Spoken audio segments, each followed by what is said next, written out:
ama 4.5 ha ahaadaano ama safiirro idinka maqan ha ahaadaano ama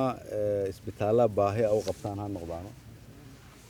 waxa ay sheegaysaan oo dhan waa wax dhab ah oo jira laakiin waa wax u baahan dawladnimo in lagu xalliyo waxa su'aasha ay weydiinaysaan waxa waaye dawladdu maxay waxaan u qaban weysay su'aasha inaan isweydiin ay tahay waxa waaye horta dawladdu si aan u dhisnaa si ay wax u qabato dawladda hadda jirta ku dhawaad 30 sano dawlad la'aan ahayn Soomaa ku dhawaad 30 sano adduunyada u qaabilsanayn xumaanta iyo qarbudaada shaqo fiicanna waa ka soo qaban ku dhawaad 30 sano wax duminaynay aan la ku yaqaanaa inaan wax duminaynay markaas wali dad naga mid ay sii rabaan sidii hore sababtoo waxa laga yaabaa inay faa'iido ku qabeen intaas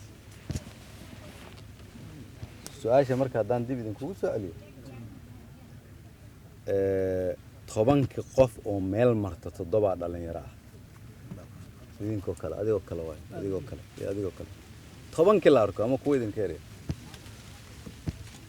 dadka hadda nidaamka dawladda ku jira boqolkiiba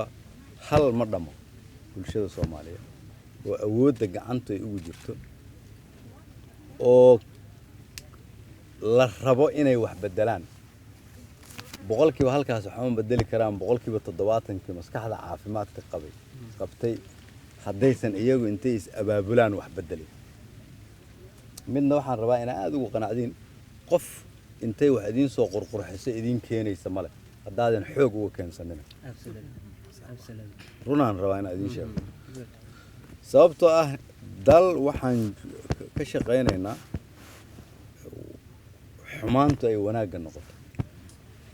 waxaan caadi ahayn ay caadi noqoto yani dal waxaan ka shaqeynaynaa ay caadi iska ahayd in musuqmaasuq uu jiro oo la dhahayo qofku markuu dawladda ama dalka wax ka xado qofkana waa qof raga dal waxaan joognaa leeyahay dadkaan iraado warjindiinooyinka ka guura hal idin dhisay war qabyaalada iska daaya war musuqmaasuqa joojiya dadkii dalka u soo baxay oo wax ka bedeli lahayn idinka hadaa aamintaan fikir ah marka dawladdan wax ka sugaynaa dawladdana aniga aan aaminsanahay idinka aad tihiin shaqa taal Soomaa shaqa noo taal waxaan rabaa markii inaan kugu bishaareeyo waddankeena waddan aad u fursad badan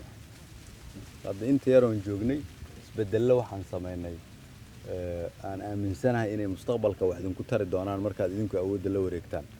ama isbedel dhaqaale oo rajo fiican leh oo deyn cafis ku dhow isbedel amni oo shaqo fiican aan ka qabanay oo ciidamada dib habeen aan ku sameynay ugu yaraan la ogyahay qofka mushaarka la siinayo cid uu yahay aan cid loogu dhiibay isbedel siyaasadeed oo aan rabno dalka in dastuurna laga hagaajiyo doorashadana nooc kale ay u dhacdo noocyada hore ka duwan isbedel arrimo bulshadeed oo dawladdu markii ugu horeysay adeeg bixiso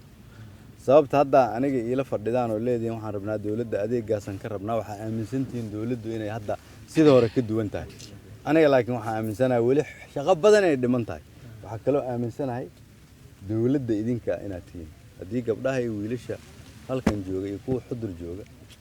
iyo kuwa cadaado jooga iyo kuwa caabud waq jooga kuwa boosaaso jooga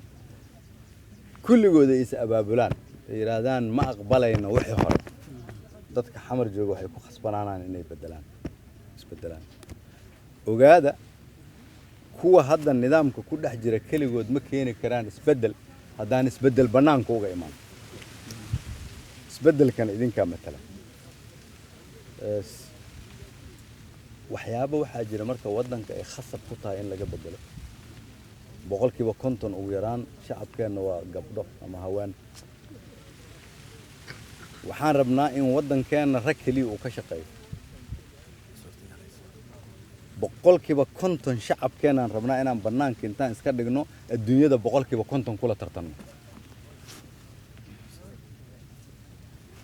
يعني كينيا لما ترتمي كرنا أما رواندا لما ترتمي كرنا نرويج سويدن بس كذا وحاربنا مسكحة خراء ودوجودي وقبيلات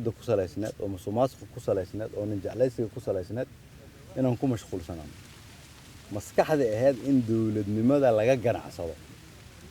adduunyo kula tartami ma karno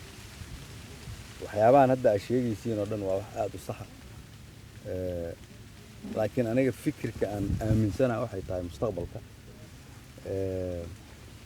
in dad la meeleeyo oo lagu meeleeyo jagooyin dawladeed because qabiil hebelay matalaan dalkay dhibaato u keenay أنا waxaan aaminsanahay mustaqbalka inaan samaysano nidaam qofba qoftu ka aqoon badan yahay dalka loo dhiibo xataa haddii afartiino isla dhalata ay tahay very good xataa haddii sideediino walaalo ay tahay laakiin imagine markii la yiraahdo qabiil hebelna intaasoo safiiran siinayna daday soo xulaayaan ama la keenaa markii African Unionka la joogo ama European Unionka la joogo ama UN-ta la joogo dadna matalaan u baahanna oo حقوق ضدك كصومالية دفاعي كرا هذا سلاس dhaqano waxaana loo baahan yahay isbed fiiri waxaan ku qanacsannahay wixii hore